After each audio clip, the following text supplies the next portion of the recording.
पद्म पुराण खंड 1 अध्याय 4।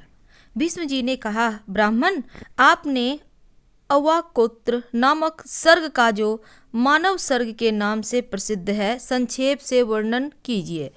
अब उसी को विस्तार के साथ कहिए। ब्रह्मा जी ने मनुष्यों की सृष्टि किस प्रकार की, महामुने प्रजापति ने चारों वर्णों तथा उनके गुणों का कैसे उत्पन्न किया और ब्रह्म आदि वर्णों के कौन कौन से कर्म माने गए हैं, इन सब बातों का वर्णन आप कीजिए। पुलस्त जी बोले, कुरुक्षेत्र सृष्टि की इच्छा रखने वाले ब्रह्मा जी ने ब्राह्मण, क्षत्रिय, वैश्य और शूद्र इन 4 वर्णों को उत्पन्न किया। इनमें ब्राह्मण मुख से, क्षत्रिय वक्षस्थल से, वैश्य जांघों से और शूद्र ब्रह्मा जी के पैरों से उत्पन्न हुए। महाराज, ये चारों वर्ण यज्ञ के उत्तम साधन हैं, अतः ब्रह्मा जी ने यज्ञ अनुष्ठान की सिद्धि के लिए इन सब की सृष्टि की। यज्ञ से तृप्त होकर देवता लोग जल को वृष्टि करते हैं, जिससे मनुष्य की भी तृप्ति होती है। अतः धर्म में यज्ञ सदा ही कल्याण का हेतु है। जो लोग सदा अपने वर्णोचित कर्म में लगे रहते हैं, जिन्होंने धर्म विरुद्ध आचरणों का परित्याग कर दिया है तथा जो सन्मार्ग पर चलने वाले हैं, वे श्रेष्ठ मनुष्य ही यज्ञ का यथावत अनुष्ठान करते हैं। राजन, मनुष्य इस मानव देह के त्याग के पश्चात स्वर्ग और अपवर्ग भी प्राप्त कर सकते हैं तथा और भी जिस जिस स्थान को पाने की उन्हें इच्छा हो, उसी उसी में वे जा सकते हैं। नृपश्रेष्ठ ब्रह्मा जी के द्वारा चातुर्वर्ण व्यवस्था के अनुसार रची हुई प्रजा उत्तम श्रद्धा के साथ श्रेष्ठ आचार का पालन करने लगी। वह इच्छा अनुसार जहाँ चाहती रहती थी, उसे किसी प्रकार की बाधा नहीं सताती थी। समस्त प्रजा का अंतःकरण शुद्ध था, वह स्वभाव से ही परम पवित्र थी। धर्मानुष्ठान के कारण उनकी पवित्रता और भी बढ़ गई थी। प्रजाओं के पवित्र अंतःकरण में भगवान श्री हरि का निवास होने के कारण सबको शुद्ध ज्ञान प्राप्त होता था, जिससे सब लोग श्री हरि के परब्रह्म नामक कर लेते थे। परमा पद का साक्षात्कार तदंतर प्रजा जीविका के साधन, उद्योग धंधे और खेती आदि का काम करने लगी। राजन, धान, जौ, गेहूं, छोटे धान्य, तिल, कंगनी, ज्वार, कोदो, चना, उड़द, मूंग, मसूर, मटर, कुल्थी, अरहर, चना और सन, ये 17 ग्रामीण अन्नों की जातियां हैं। ग्रामीण और जंगली दोनों प्रकार के मिलाकर 14 अन्न के उपयोग में आने वाले माने गए हैं। उनके नाम ये हैं: धान, जौ, उड़द, गेहूं, महीन धान्य, तिल 7वीं है, कंगनी 8वीं, कुल्थी ये ग्रामीण अन्न है तथा 7वां तिन्नी का चावल, वन तिल, गवेदू, वेणुयब और मक्का ये जंगली अन्न है। ये 14 अन्न यज्ञानुष्ठान की सामग्री है तथा यज्ञ ही उनकी उत्पत्ति का प्रधान हेतु है। यज्ञ के साथ ये अन्न प्रजा की उत्पत्ति और वृद्धि के परम कारण है। इसीलिए इहलोक और परलोक के ज्ञाता विद्वान पुरुष इन्हीं के द्वारा यहाँ का अनुष्ठान करते हैं। नृपश्रेष्ठ प्रतिदिन किया जाने वाला यज्ञ अनुष्ठान मनुष्य का परम उपकारक तथा उन्हें शांति प्रदान करने वाला होता है। तो धर्म प्रजापति प्रजा के स्थान और गुणों के अनुसार उनमें धर्म मर्यादा की स्थापना की, फिर वर्ण और आश्रमों के पृथक पृथक धर्म निश्चित किए तथा स्वधर्म का भली भांति पालन करने वाली सभी वर्णों के लिए पुण्यमय लोकों की रचना की। योगियों को अमृत स्वरूप ब्रह्म धाम की प्राप्ति होती है, जो परम पद माना गया है। जो योगी सदा एकांत में रहकर यत्न पूर्वक ध्यान में लगे रहते हैं, उन्हें वह उत्कृष्ट पद प्राप्त होता है, जिसका ज्ञानी जन ही साक्षात्कार कर पाते हैं। तामिश्र, अंध, तामिश्र, महारौरव, घोर, असित, पत्रवन, कालसूत्र और अविचिमान आदि जो नरक हैं, वे वेदों की निंदा, यज्ञों का उपच्छेद तथा अपने धर्म का परित्याग करने वाले पुरुषों के स्थान बताए गए हैं।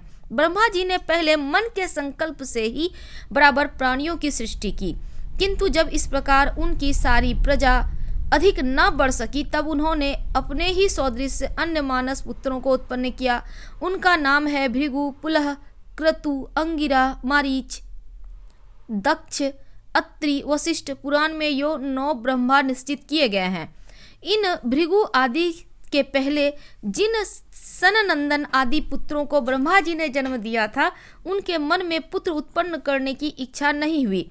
इसलिए वे सृष्टि रचना के कार्य में नहीं फंसे। उन सबको स्वभावतः विज्ञान की प्राप्ति हो गई थी। वे मार्तस्य आदि दोषों से रहित वीतराग थे। इस प्रकार संसार की सृष्टि के कार्य से उनके उदासीन हो गए जाने पर महात्मा ब्रह्मा जी को महान क्रोध हुआ और उनकी भौहें तन गई और ललाट क्रोध से उद्दीप्त हो उठा। इसी समय उनके ललाट से मध्याह्नकालीन सूर्य के समान तेजंद्री रुद्र प्रकट हुए।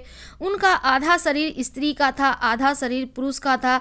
वे बड़े प्रचंड थे और उनका शरीर बड़ा विशाल था। तब ब्रह्मा जी उन्हें यह आदेश देकर कि तुम अपने शरीर के 2 भाग करो, वहां से अंतर्ध्यान हो गए। उनके ऐसा कहने पर रुद्र ने अपने शरीर के स्त्री और पुरुष दोनों को 2 भाग में पृथक पृथक कर दिया और फिर पुरुष भाग को 11 रूपों में विभक्त किया। इसी प्रकार स्त्री भाग को भी अनेक रूपों में प्रकट किया और स्त्री पुरुष दोनों भागों के भिन्न भिन्न रूप सौम्य, क्रूर, शांत, श्याम और गौर आदि नाना प्रकार के थे। तत्पश्चात ब्रह्मा जी ने अपने से उत्पन्न अपने ही स्वरूप स्वयंभू को प्रजापालन के लिए प्रथम मनु बनाया।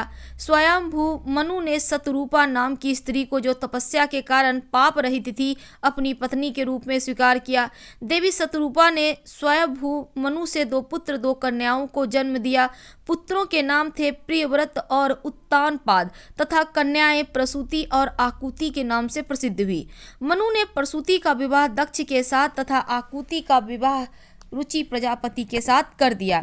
दक्ष ने प्रसूति के गर्भ से 24 कन्याएं उत्पन्न की, जिनके नाम हैं श्रद्धा, लक्ष्मी, धृति, पुष्टि, तुष्टि, मेघा, क्रिया, बुद्धि, लज्जा, वपु, शांति, सिद्धि और 13वीं कीर्ति। इन दक्ष कन्याओं को भगवान धर्म ने अपनी पत्नियों के रूप में ग्रहण किया। इनके छोटी 11 कन्याएं और थी, जो ख्याति, सती, संभूति, स्मृति, प्रीति, क्षमा, संतति, अनसुया, ऊर्जा, स्वाहा और स्वधा नाम से प्रसिद्ध हुई। नृपश्रेष्ठ इन ख्याति आदि कन्याओं को क्रमशः भृगु, शिव, मारीच, अंगिरा और मैंने पुलस तथा पुलह, क्रतु, अत्रि, वशिष्ठ, अग्नि तथा पितरों ने ग्रहण किया। श्रद्धा ने काम को, लक्ष्मी ने दर्प को, धृति ने नियम को, तुष्टि ने संतोष को और पुष्टि ने लोभ को जन्म दिया। मेघा ने श्रुत को, क्रिया ने दंड, नय और विनय को, बुद्धि ने बोध को, लज्जा ने विनय को, वपु ने अपने पुत्र व्यवसाय को, शांति ने क्षेम को, सिद्धि ने सुख को और कीर्ति ने यश को उत्पन्न किया। ये ही धर्म के पुत्र हैं। काम से उनकी पत्नी नंदी ने हर्ष नामक पुत्र को जन्म दिया। यह धर्म का पौत्र था। भृगु की पत्नी ख्याति ने लक्ष्मी को जन्म दिया, जो देवाधिदेव भगवान नारायण की पत्नी है। भगवान रुद्र ने दक्ष सुता सती को पत्नी रूप में ग्रहण किया, जिन्होंने अपने पिता पर खींचकर शरीर त्याग कर दिया। अधर्म की स्त्री का नाम हिंसा है। उससे अनृत नामक पुत्र और निकृति नाम की कन्या उत्पन्न हुई। फिर उन दोनों ने भय और नरक नामक पुत्र और माया तथा वेदना नाम की कन्याओं को उत्पन्न किया। माया भय की और वेदना नरक की पत्नी हुई। उनसे ये माया ने समस्त प्राणियों का संहार करने वाले मृत्यु नामक पुत्र को जन्म दिया और वेदना से नरक के अंश से दुख की उत्पत्ति हुई। फिर मृत्यु से व्याधि, जरा, शोक, तृष्णा और क्रोध का जन्म हुआ। ये सभी अधर्म स्वरूप हैं और दुखोत्तर नाम से प्रसिद्ध हैं। इनके ना कोई स्त्री है न पुत्र है। ये सब के सब नैष्ठिक ब्रह्मचारी हैं। राजकुमार भीष्म, ये ब्रह्मा जी के रौद्र रूप हैं और ये ही संसार के नित्य प्रलय में कारण होते हैं। पद्म पुराण खंड 1 अध्याय 4 समाप्त हुआ। कल हम आपसे अगले अध्याय के साथ मिलेंगे। पसंद आ रहा हो तो लाइक कर सब्सक्राइब करें। हर हर महादेव। धन्यवाद।